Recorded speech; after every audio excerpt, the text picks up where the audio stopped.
It's going to be the next hour of a direct Q&A with current medical students who you may know from social media, who are going to be able to share their experiences so far, how they got into medical school, what medical school is truly like, and then also talk a little bit about things that they wish they knew when they were in your shoes. So, with that being said, we're going to have the current fantastic medical students who are currently in medical school ready to answer your live Q&A questions. So continue writing them live right now in the Q&A, and I'll be directing questions to individual students on the panel. I'm first going to have the students who are on introduce themselves and talk a little bit about kind of their background, how they decided to go into medicine, and anything unique about it. So we're going to start with how I see it on the screen. I'm just going to start with each individual. Just introduce yourself, say where you're sort of calling in from, and anything in particular you want to share about your background. So I see Sana first over here. Okay, cool. Hi, everyone. Thanks for having me. I'm Sana. I'm in between MS2 and MS3. I'm actually studying for step one, which for me is in around a week now. I was born and raised in California. I'm a transfer student, so I went to the University of Michigan, transferred to USC for undergrad, and now am a second year at UC Irvine Medical School. So happy to share about the California process in particular. And yeah, really just ready to answer any of your questions. Great, thanks, Ambrose. Hi everyone, I'm Ambrose. I am a second year medical student at Kansas City University. I'm actually originally from California. I went to community college at LA Pierce College and then I transferred to UCLA. I also did my master's in stem cell biology at USC before going to med school. If you have any questions, I'm free to answer them. Thank you for having me. Great, Linda. Hi, so we have a lot of Californians here. So I'm Linda. I currently actually go to med school at USC. And then I was in Texas, at Rice for my undergrad. For some more background, I'm also from California originally, so that was a huge motivator for me to come back. But yeah, the whole point of this session, I just want to be as open of a book as possible since I feel like my particular eagerness to be part of this session is to share kind of both the good and like the not so good about med school since I feel like there's so much that I've learned ever since starting med school, so happy to be here as well. Great. And Luke. Hey, I'm Luke. I'm a MS2 in the middle of my clinical rotations at a med school in the UT system. Non-trad applicant, also doing an MBA right now along with my med school, and I'm also at a brand new medical school. So if you have any questions about any of those things, happy to answer them. Great. And then Morgan. Hey everyone, my name is Morgan. I am also from California, so that's kind of funny.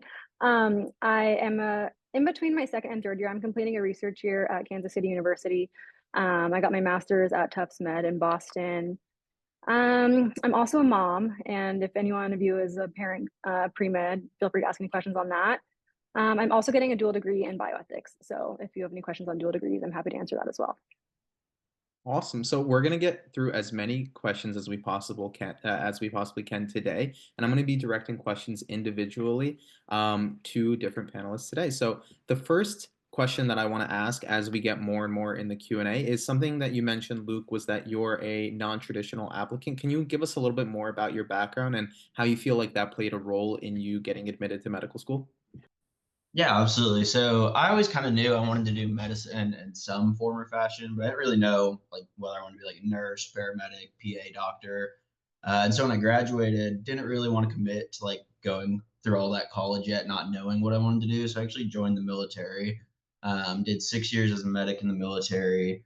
And then about two years into that, decided that I really enjoyed medicine and wanted to go pursue it full time. So I went guard and reserves and then went back to school and worked part time in the military, part time doing school, and then applied as a non trad about 6 or 7 years after graduating high school.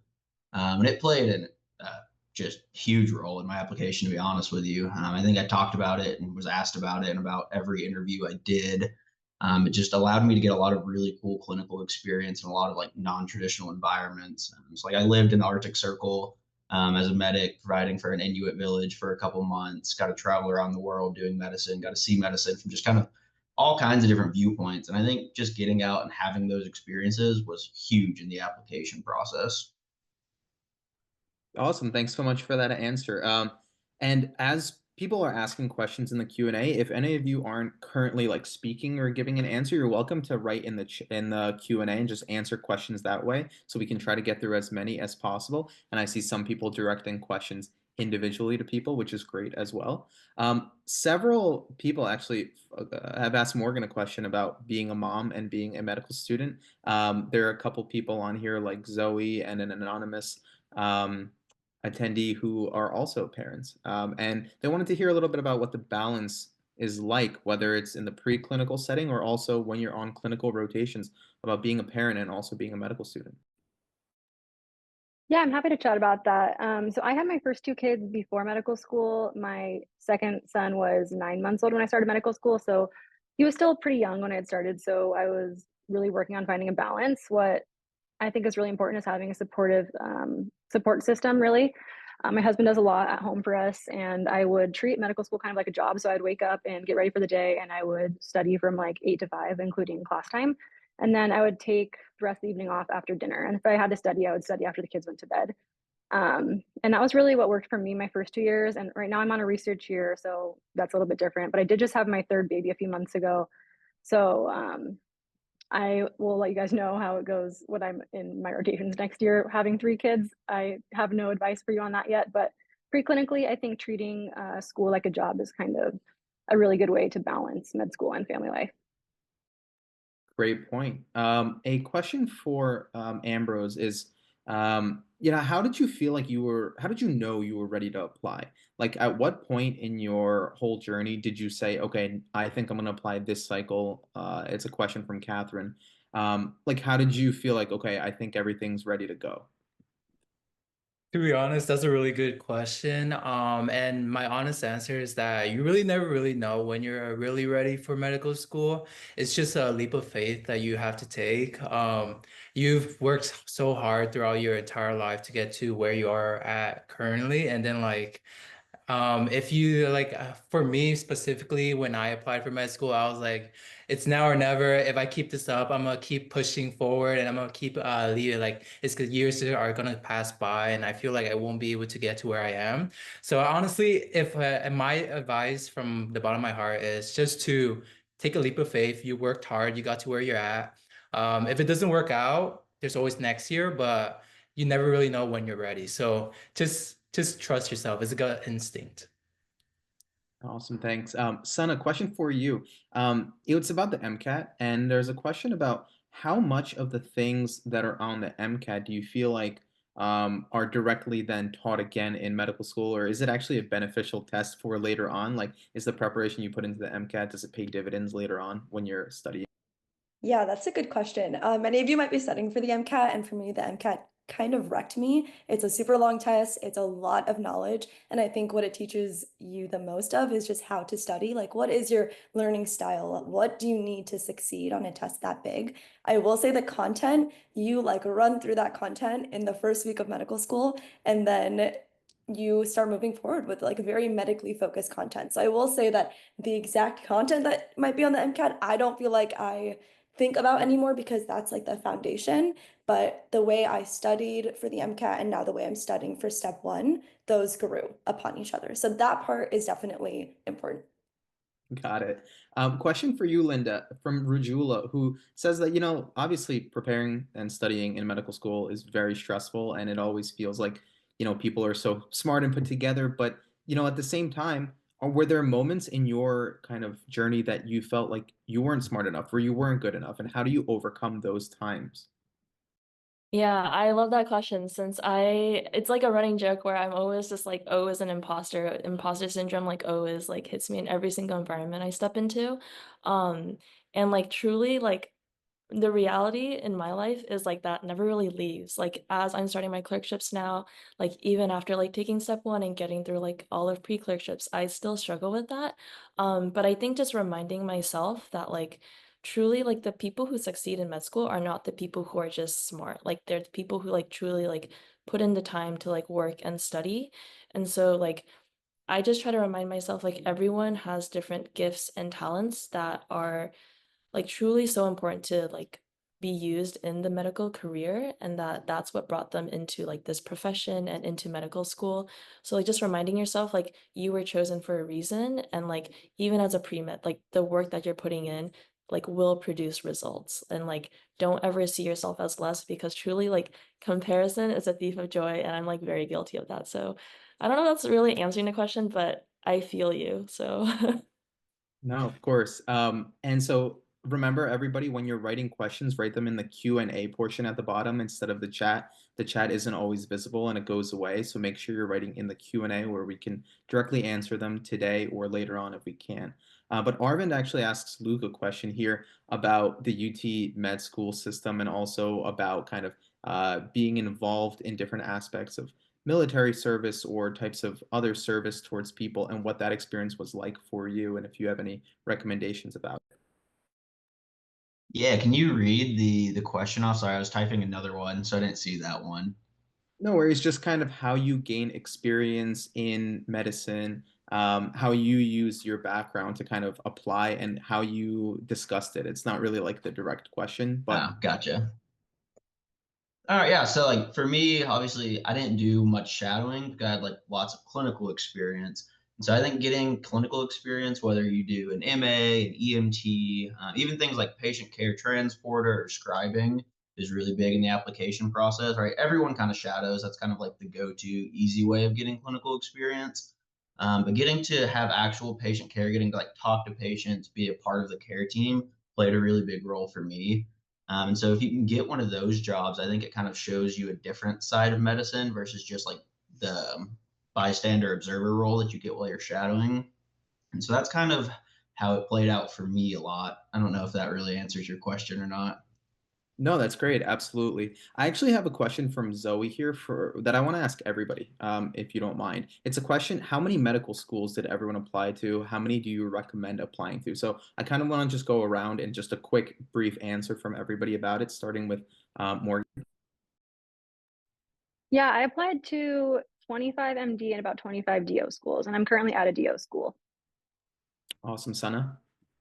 I applied to 30 MDs and I'm currently at an MD school. Ambrose. I believe I applied to 30 DOs and 25 MDs. I got into both, but I decided to go to Kansas City with a university, which is a DO school. Gotcha. And Linda. I applied to about 15. I don't actually have the exact number in my head, but I don't recommend doing what I did since I applied very last minute, but I ended up going to an MD school. Okay, awesome. And Luke. I applied to 8 MD schools, no DO schools. The process is very different for Texas residents than the rest of the country. We kind of have our own application system, and our schools are required to take at least 90% in-state applicants. So it's very different. How many schools you apply to is very dependent on like your application and where you're applying. Gotcha. A question from Aaron Cruz here in the chat is, I want to direct it towards Sana. It's what are some things or experiences that you feel like made your application stand out, and you feel like maybe it made a big impact in you getting into medical school? Yeah, great question. I think there's a huge scarcity mindset when you're a pre-med, which is if there's an opportunity, you have to take it. And what that means is you might end up like overexerting yourself. So things that I'm really proud of are things that I did for 4 years or more than 4 years that I continued to stay involved in. So I was a hospice volunteer. I spent time with people during the last few months of their lives, and I had some really great experiences and stories from that. I was an MA in a dermatology practice where they let me get involved with surgeries. And so I had a lot to say about that experience. And then one thing that I got asked about in almost every single interview is I was a barista during my gap year, and that was just something I did for fun. And I think things that make you stand out and make you look like you have a little bit of work-life balance or you care about things other than science are a really, really good thing to share. So everyone was curious about that for sure. Oh, that's awesome. And so then kind of going on the same topic of balance, a question for you, Linda, about balance. An anonymous attendee asks, what's a daily schedule for you like in terms of classes? And then maybe like, how do you balance those classes and the studying that you need to do with just other things in life? Yeah, I'm happy to touch on that more from like the perspective of having started my clerkships. So the schedule kind of no longer really exists for me, where it's a lot more determined by like the rotation that I'm on. Clerkships essentially is like now I'm just transitioning to doing my trainings into hospitals, and there's like 8 different core rotations like psychiatry, neurology, internal medicine, and like so forth. So the day really depends on the particular site and the attendings that you work with. For me right now, I'm on psychiatry, so I typically wake up around 5:30 to drive over to the hospital, and I pretty much spend my whole day there until around like 6:30, and then I come home, make dinner, and I study. That schedule looks a lot different during pre-clerkship years, which for anyone else, if you guys want to touch on, but I felt like my schedule was a lot more flexible. My school gave me a lot of asynchronous lectures, so I very much was the I don't go to class, I watch my lectures online kind of person. And so it was very much like you can really structure your day however you want as long as you get your material done. So it's very a lot more flexible during pre-clerkship years, and clerkship is a lot more you stick to kind of like a more routine. Yeah, and that flexibility is so interesting because, different medical schools have different requirements for in-person lectures or watching asynchronously. So that's a really good point and something for everybody to look into when you're applying to medical schools. And a question for Ambrose here from Shannon.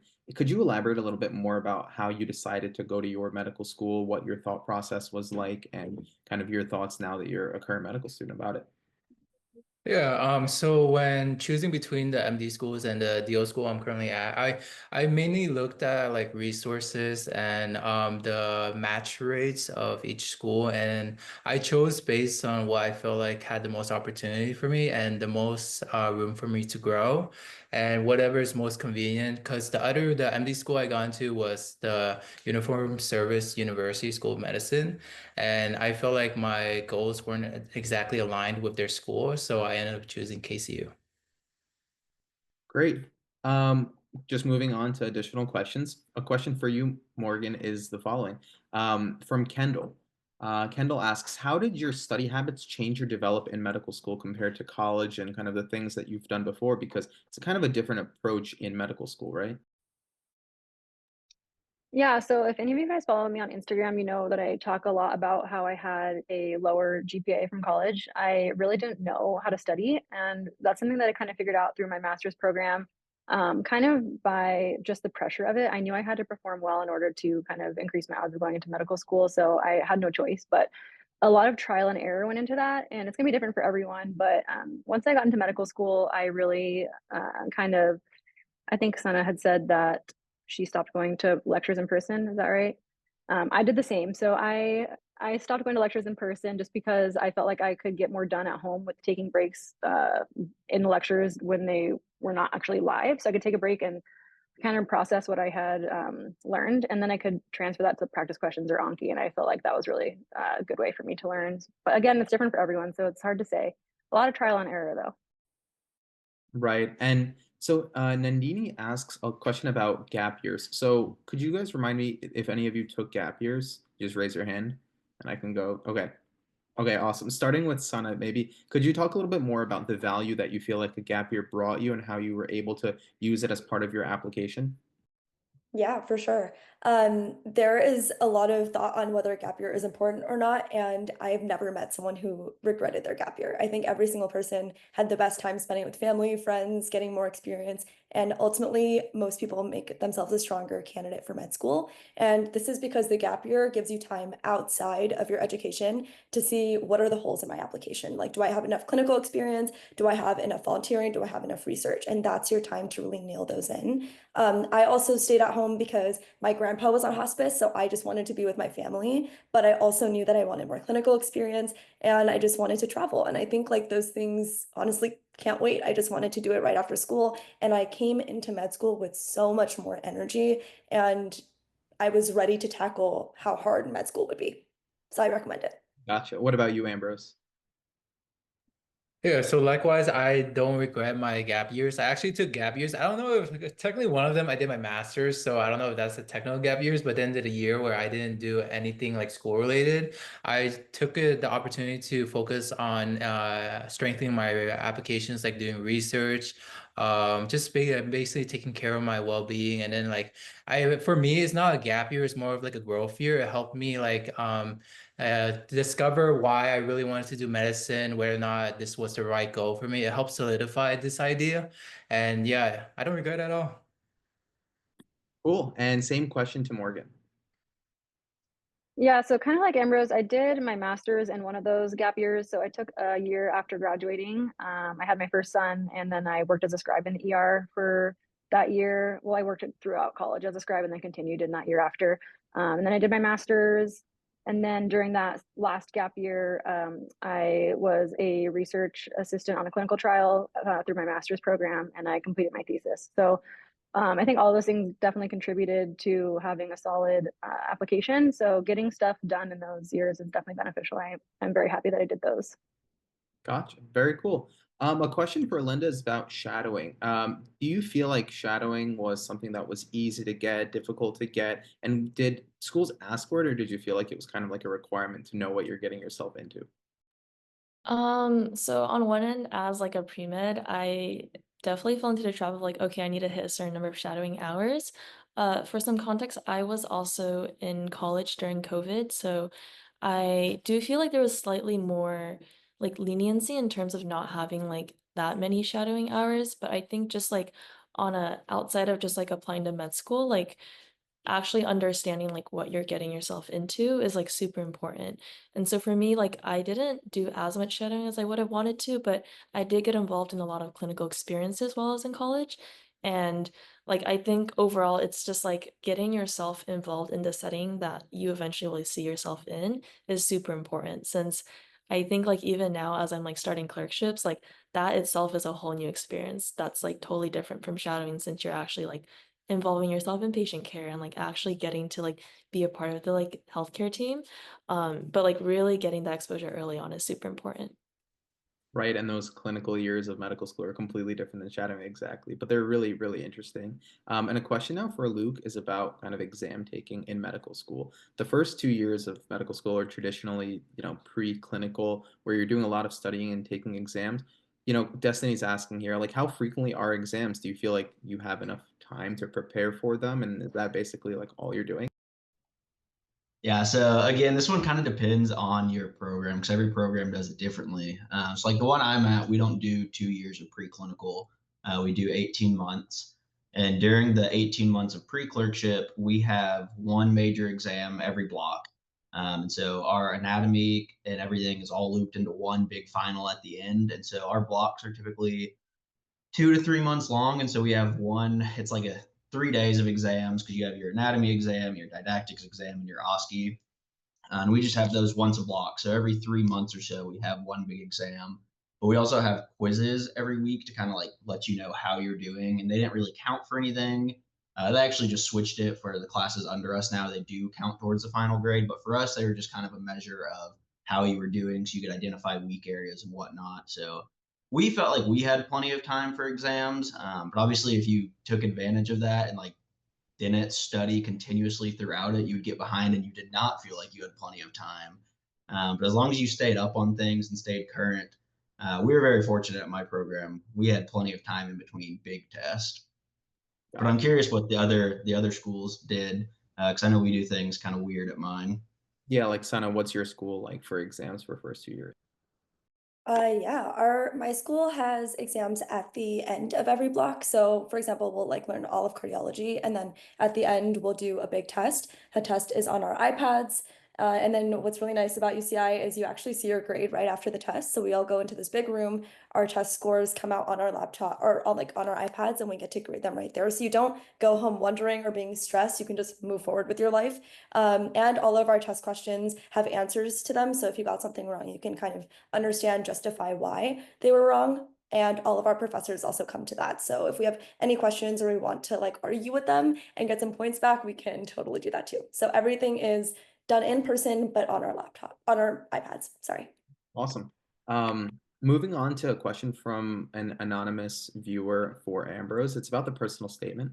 Do you have any advice for a personal statement in particular, kind of like how to close it off and make sure it's leaving an impact? Like, do you kind of just summarize the things that you've talked about, or how did you feel like you went about writing your personal statement to make it meaningful as part of your app?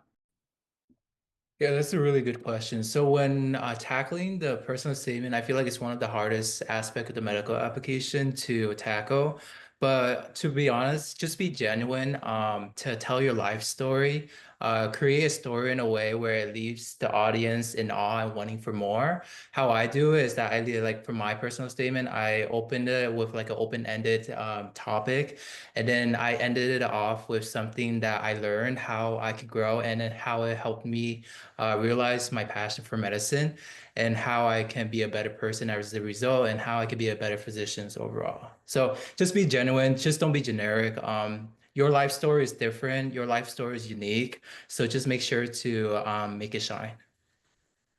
Nice. And a question for Linda here from Victoria. Were there any classes you took as an undergrad or classes maybe you wish you took that you feel like set you apart to succeed in the first couple of years of medical school and just give you a leg up? Um, that's a good question. I for context was a double major in psychology and women and gender studies, which is very like less in the norm of like what a lot of people apply, usually like biology or like more of like the sciences. I think, you know, majoring in like biology is super interesting. For me, I just wasn't that interested in it, and I was just like, I'm just gonna take the pre-med required courses. And my reasoning for like why I took the classes that I did was more so because I was really interested in like women's health and like mental health. And I asked myself, like, are these opportunities that I would be able to learn as much once I start med school? And I didn't feel like I would be able to. So I really used my undergrad time to like really immerse myself in those classes. And I think it gives me like interesting perspectives now that like I'm in med school. I don't think it necessarily made me score better on like certain exams, but I do think it did kind of serve as like a slight advantage when I was applying for med school, where almost every interview I had, people asked me like what got me into studying gender studies and then like applying for med school. So I think it brought unique perspectives, but not necessarily gave me like a boost in my actual scores. Absolutely. That's pretty cool. And I know, Luke, you're typing, I see you typing, but somebody has a direct question for you. Chris was asking, do you have any tips for applying to Texas medical schools if you are a Texas resident and kind of how to go about that? Yeah, so it's pretty similar to the like outside of Texas application. Like all the same tips that you've been hearing all day apply to the Texas schools as well. The main benefit, though, is since we have our own system and Texas legislature mandates 90% of seats in Texas go to Texas residents, that's a huge benefit. And you should really take advantage of that and apply to all of the Texas schools. Because also, like in our application system for TMDSIS, it's one flat fee. You can send it to every Texas medical school.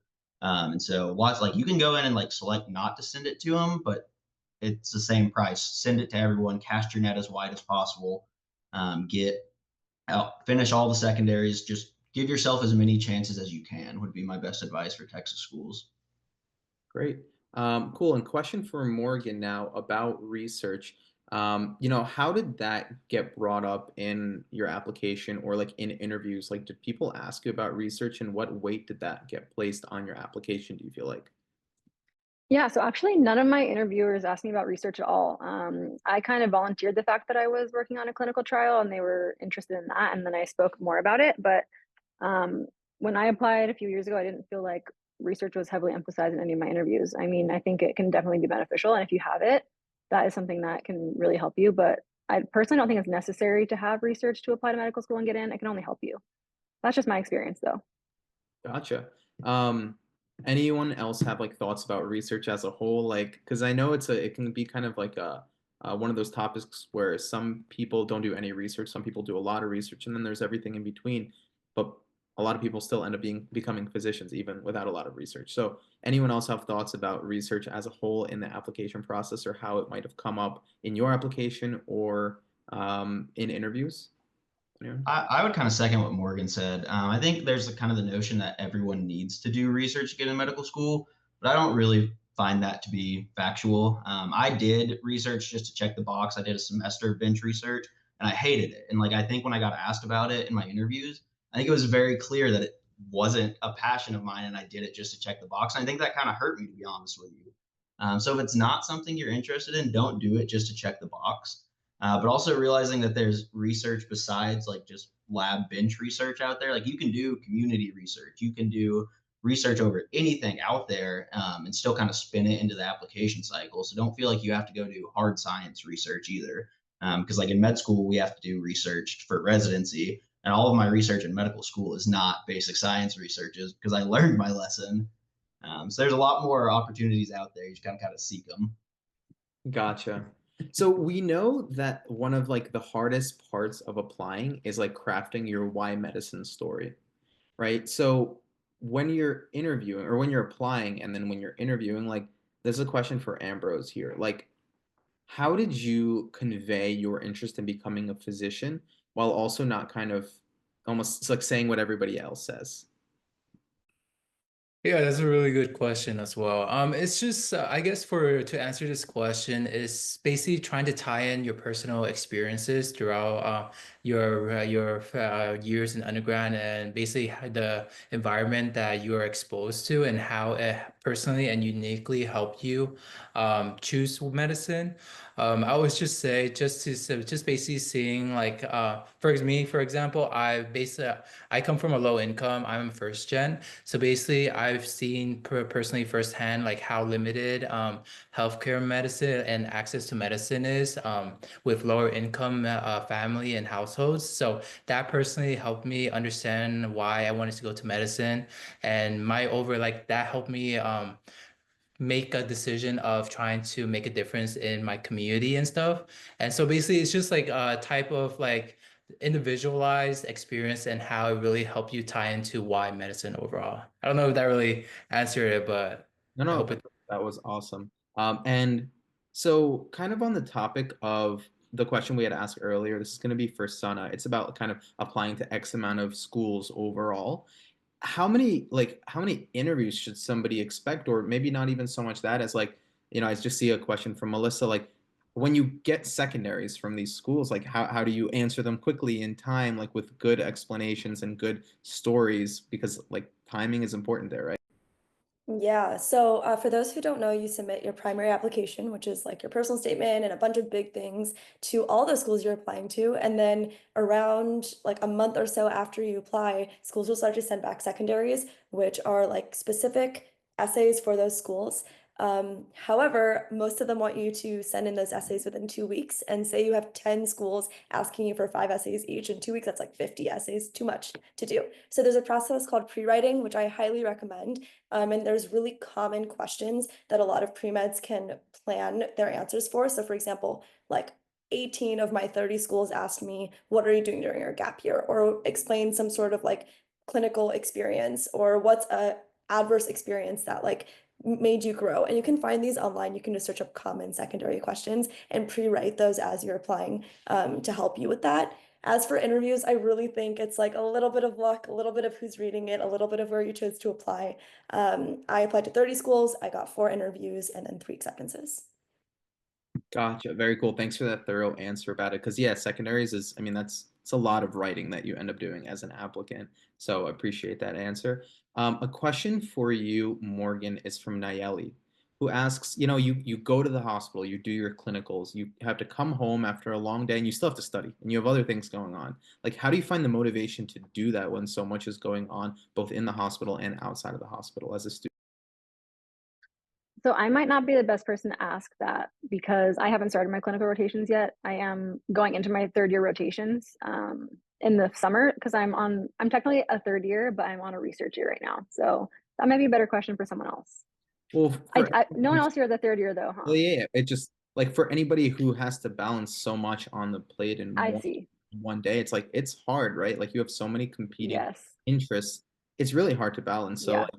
like, it's something that actually takes a lot of practice. And even like thinking back to my time on clerkships, like if I had time in the hospital where I wasn't like actively doing something, I would just pull up Anki or like study a little bit because there's only so Yeah. much a day, right? I will say all my friends have moved on to their third year. They didn't take a research year. So I have heard from them that it is definitely a challenge. They use the time that they have downtime well. So if you're on a rotation that doesn't have a ton of like standing time, if you're able to sit down, they do use that time to do some Anki or some U-World practice questions. So they have less to do once they get home. Unfortunately, on more time-consuming rotations, that isn't always an option. So that I feel like definitely might be harder. And I think that's just something that you kind of have to use self-motivation for and use your time wisely and kind of prioritize. Absolutely. Thanks so much. For Linda, a question from Adib is about like study strategies that you found useful in medical school. Like, are there certain, ways to cover a lot of content, like ways to take notes or ways to efficiently use your time that you found very helpful, and maybe things that haven't been so helpful or things that you've had to change about your studying? Yeah, so my unpopular opinion, which I don't know if the rest of the panel agrees, but I don't take notes anymore. Um, I simply watch lectures, and one thing that has been super helpful is a like term called spaced repetition. So spaced repetition essentially is there's just so much information that you have to cover in med school that like learning it and then like seeing it again in like spaced intervals helps you like really like remember that information. And so a platform that a lot of people use, which I'm sure everyone here knows, is like Anki. I'm an Anki fanatic where like I have the app for it. So like as a med student, like you'll constantly be like, doing things, whether it's like pursuing your hobbies or on clerkships, you're just constantly like walking around into hospital. But like having this app on your phone means like anytime you have some downtime, you can just take it out and like study like while you're I don't know, like waiting for your food to migrate or something. Like you can always just be doing like little bits of studying. And I feel like that's what's been helpful for me. And I think ultimately just reminding yourself like study smarter, not harder is like very key in med school since we only have so much time. 100%. Yeah, you have to make the most out of all of the time that you have in a day. And a question for you, Luke, here is I remember you mentioning a little bit about kind of your process of deciding you want to become a physician because there's a lot of different health professions and a lot of different ways to help people. For somebody who's watching right now who isn't 100% certain that they want to become a physician, but they know that they are interested in healthcare, like what are some ways to figure that out, and what are some resources you'd recommend? Yeah, so I did a panel last night too and got asked the same question. And I kind of tell everyone med school will always be there, right? Med school is never going anywhere. So if you have any other passions in life that you're like, oh, should I go to med school or should I go do this and follow this passion? Go follow it, right? Those may be limited opportunities you can only do at certain times. Med school is always going to be there. There's no such thing as taking too long to apply to medical school. I've got people in my class in their 30s and 40s who have worked whole other careers as engineers or stay-at-home moms, whatever they did, and then they decided to come back to medical school. So if there's something else you're interested in, pursue it. Go see if you like it. If you start it and you love it, great. There's nothing wrong with being a pre-med major and then deciding to go another route. And then if you do it, you pursue those other things, and you come back, it's like, man, I really do like. I wish I would have followed medicine. It's never too late. It's always going to be there. I had like every career possible before deciding to commit to 8 years of school for medicine. So my best advice is just go try it, see what you enjoy.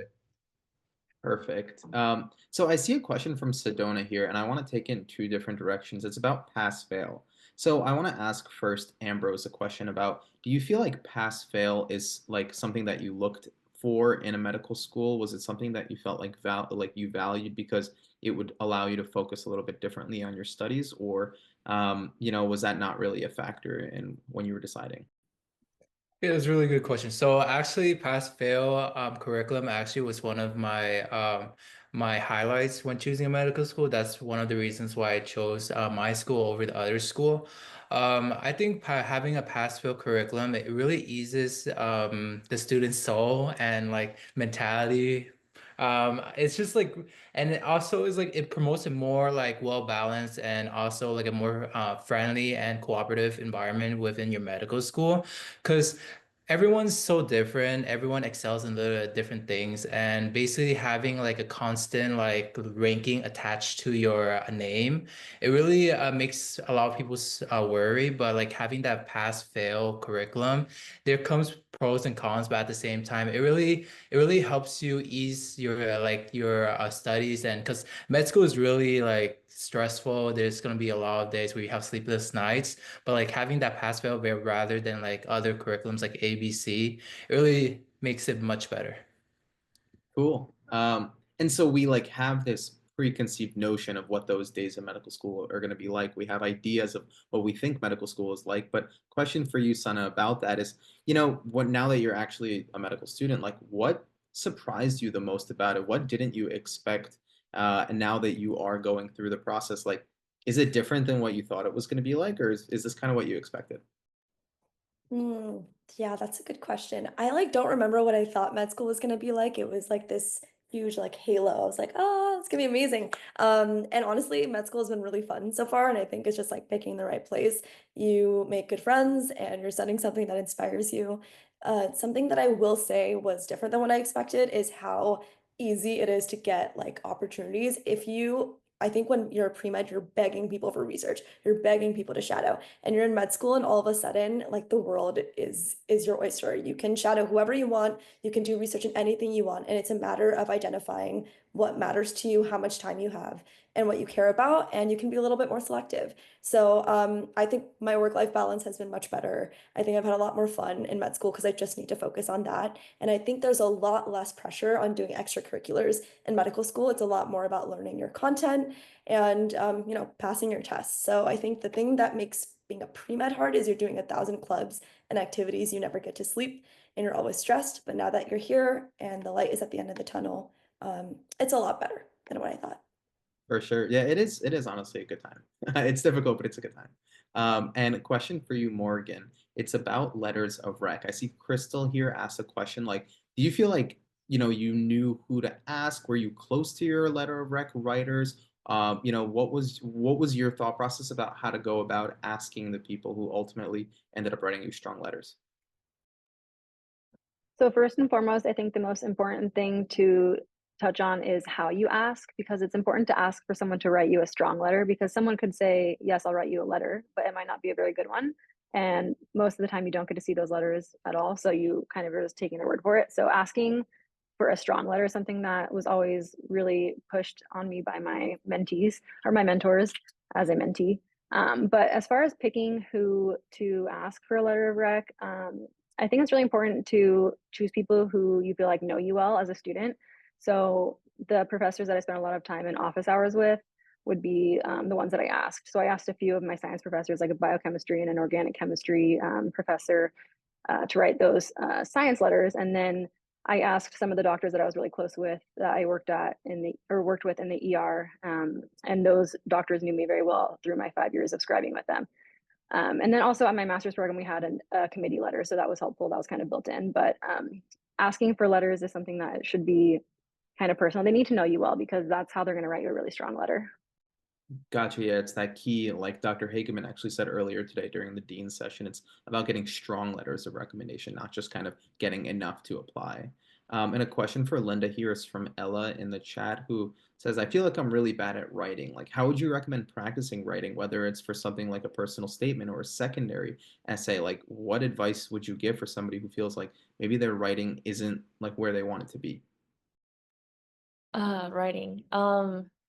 I personally really like journaling, and I think just naturally for me, that's where I just like writing down my emotions a lot. And I feel like if we're speaking to context of like writing for like primary and secondary applications, one thing that I've been told that I didn't end up doing, but my recommendation would be like as you're shadowing and going through your experiences as a pre-med, like write down those experiences. Like if you had a really meaningful patient interaction, just like practice writing that down because ultimately those will help you when you're writing like your primaries, working on your personal statement, or even your secondaries that Sana was mentioning. Like these are experiences that I often find myself drawing on, but when I was applying, like I was like a jumbled mess. I was like there was some patient and some experience, but I couldn't remember. So just write down your emotions. And for me, like having other people to like check my writing like over time for feedback was helpful. But when it comes to actually applying, I would recommend like not asking too many people because you don't want to dilute your own voice. That's a really great answer. Yeah. And so moving on now to another question for Luke.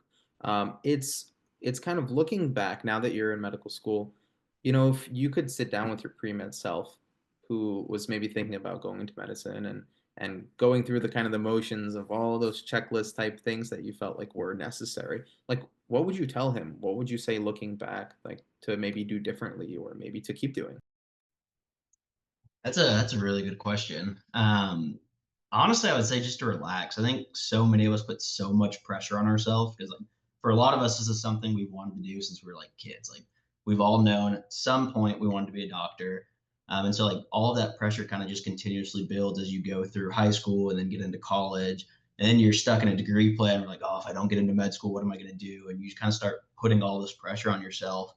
And the reality is, like, you don't need to. Like, it'll work out. Like, if you're truly dedicated to this path, it'll work out. It may not be your first go round. It may not be your second go round. Shoot, it may not be your third go round. But if you're truly dedicated to it and keep applying, keep critiquing your app, like, you're going to get there eventually. There's plenty of med schools in the country. There's plenty of opportunities. You'll get there. I think a lot of us probably spent too much effort, which is kind of weird to say out loud on the application process. Like, if I could go back, I would remind myself to enjoy the little things a lot more going throughout undergrad. Like, don't sacrifice your undergrad experience to pursue medicine. Like, you can do both. Like, they're not mutually exclusive events.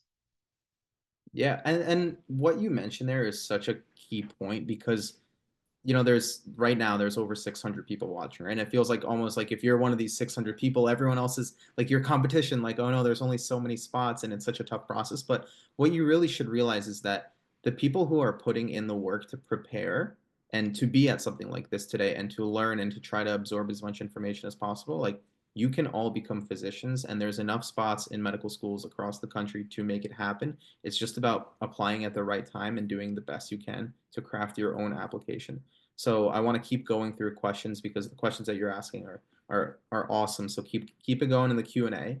A question I have for Linda here from Dia is, it's kind of general, but when you're writing the activities section on the application, right, and you're kind of going through all of your activities, like any specific advice for how to kind of make your activities pop and actually stand out and relay what you actually did in them rather than just being kind of like bullet points that somebody can skip over?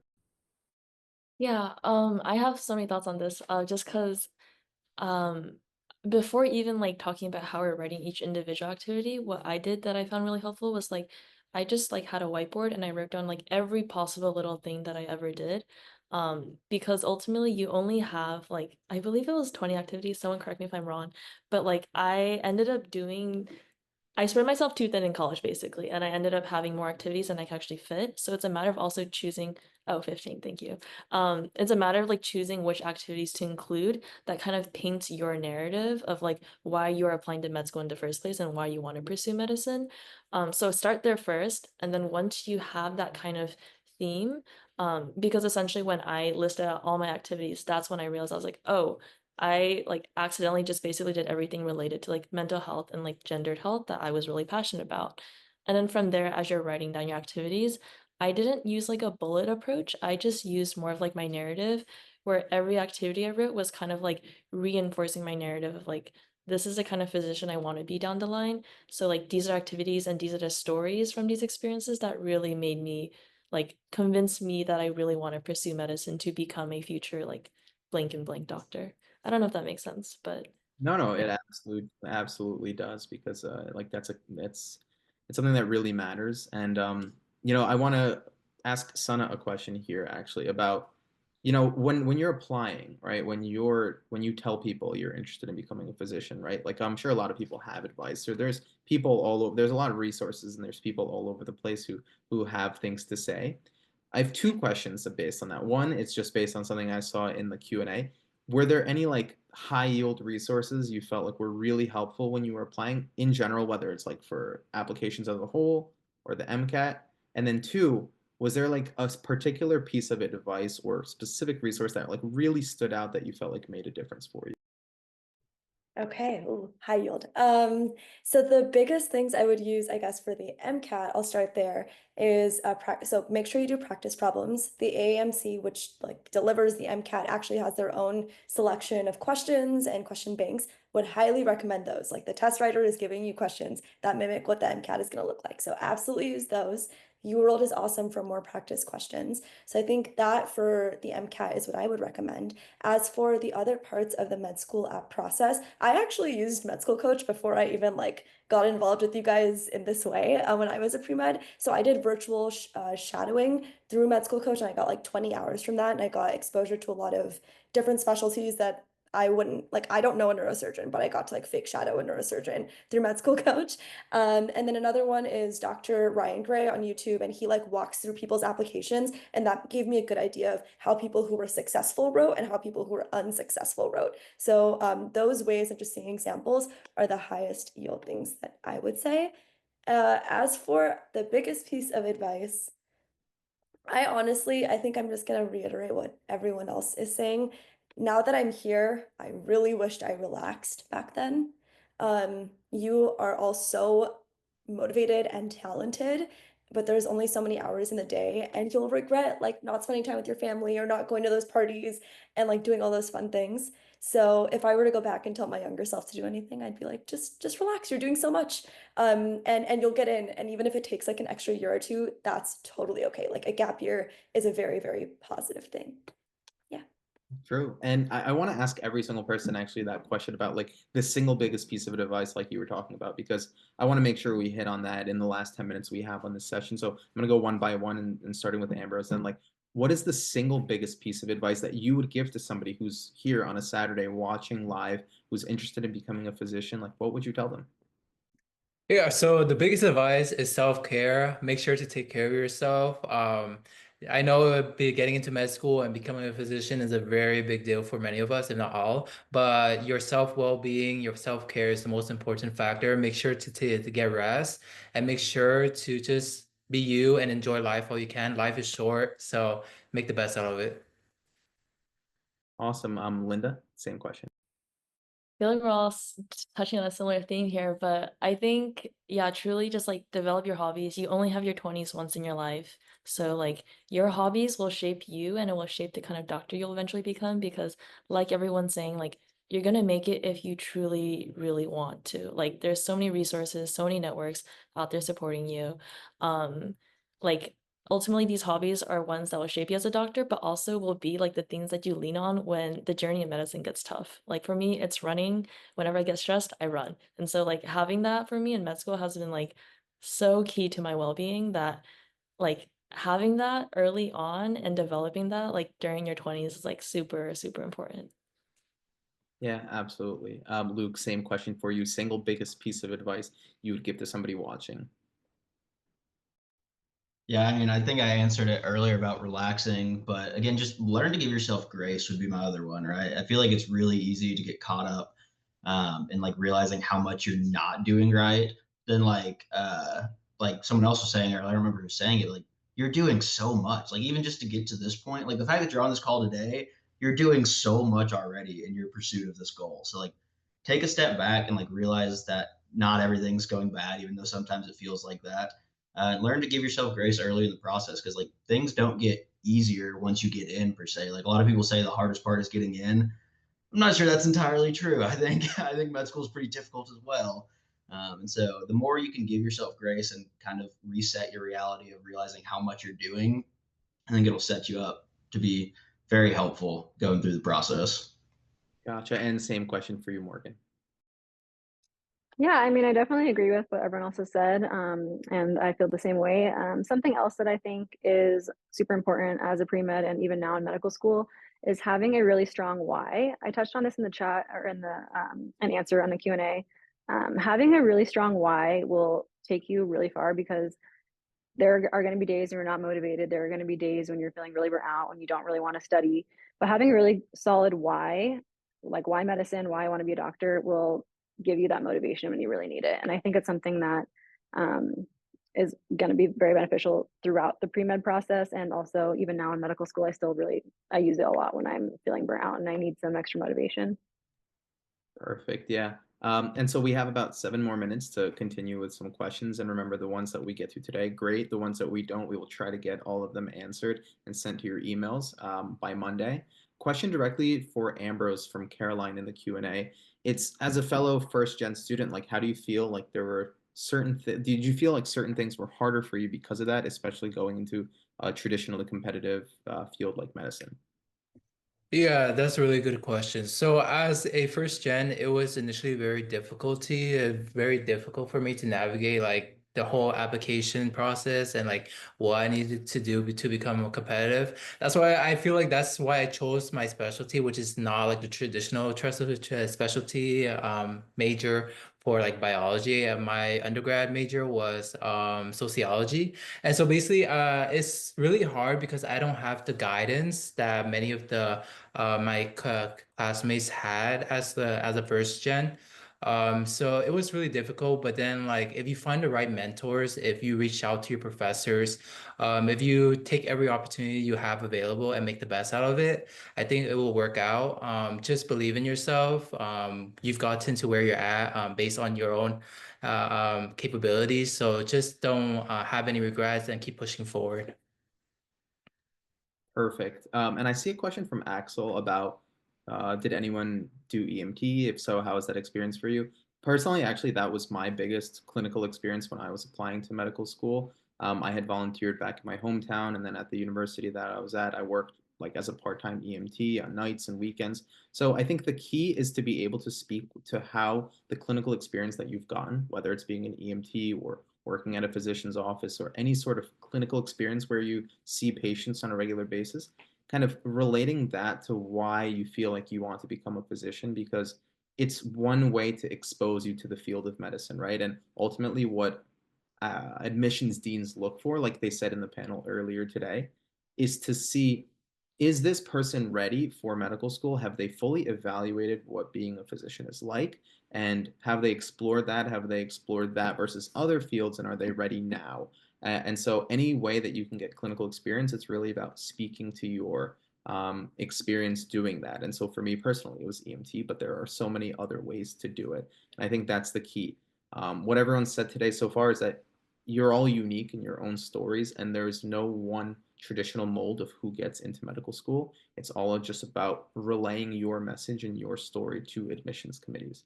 And we've gotten so many questions throughout this session. We have like a couple minutes left. And I want to give each person on the panel an opportunity to, maybe answer a question that wasn't even asked, maybe something that you've always wanted to say to students. I know it's kind of a little bit kind of like the biggest piece of advice, but I want to give you each the chance to just spread your message to the people who are watching now or who are going to be watching later. So starting with Morgan, like, what do you want to say to everybody here who's listening and who wants to become a physician, and they know it's competitive, but they are looking for inspiration? Yeah, I don't know about you guys, but I had a lot of people who had me question whether or not I really wanted to do medicine, and there were a lot of people who told me that I possibly wouldn't be able to do it. Um, and so what I have to say about that is just don't take too much weight from what they're saying about you. They don't know you, they don't know your situation, they don't know what you're capable of, you do. And so don't listen to the haters, you can do it. Anything you want to do, if you set your mind to it and work hard enough, you can do it. What about you, Luke? Yeah, similar thing. If you can't tell, I'm very big on wellness and taking care of yourself. And so, yeah, take care of yourself throughout this process. Like, I think a lot of the reason you hear a lot of the older doctors telling people that are shadowing and stuff, like, oh, don't waste your time going into medicine, go do something else. Like, this isn't worth it. It's because taking care of yourself was not emphasized in medicine in the past. It's really still not emphasized that much. There's kind of a big turn right now happening in medicine where people are putting a lot more emphasis on that. But if you don't take care of yourself, you're never going to be able to take care of your patients. And so give yourself the time, do your hobbies, don't give up the rest of your life for medicine. Awesome. Linda? For me, I would say like know your village. For me, like family was like a huge support system for me, so much so that like I decided to like leave Texas and go back to California. Um, but like for all of you guys, like that could be, your classmates, the peer people that you study with, like your research mentors, whoever it is, but like know that like the journey into medicine is incredibly tough, but like it is never done alone because of the people around you who are here to support you. And like even you guys being here and like talking to us, like we also want to be a part of that village for you guys. There's a reason why all of us decide to like start Instagrams and like share about our journeys. And so like if you have questions, like we're always here to talk to you guys about it. But like even being here, like you guys also have like a village. So just know that that's very important. Thanks so much. What about you, Ambrose? What do you want to say? Yeah, just bouncing out on everyone else's thoughts. Just believe in yourself. Again, I've said this many times throughout this panel. You've gotten to where you're at today based on your own capabilities and your own hardships. You overcame each obstacle, and so basically, just believe in yourself and just in life, there's many times that you jump into the unknown, but then like you wouldn't know what the outcome is until you actually experience it for yourself. So just trust the gut and just go for it. Great. And last but not least, Sana. Be super, super intentional. I love what everyone else said, and I think part of being intentional when you're applying to medical school is thinking about the things you want to do and doing them well. Don't stretch yourself too thin. Pick things that you're actually passionate about, and in doing that, you're going to get great letters of rec, great hours because you're actually happy to do it. And on that note, this might be a hot take, but definitely explore the other fields in medicine. Like, don't just limit yourself to MD or DO. Check out what a PA is like, check out what a nurse is like. All of those things will teach you a lot about medicine and will also teach you what you might be a good fit for. But regardless, good luck. You coming to this says a lot about how prepared and motivated all of you are. So thanks for joining.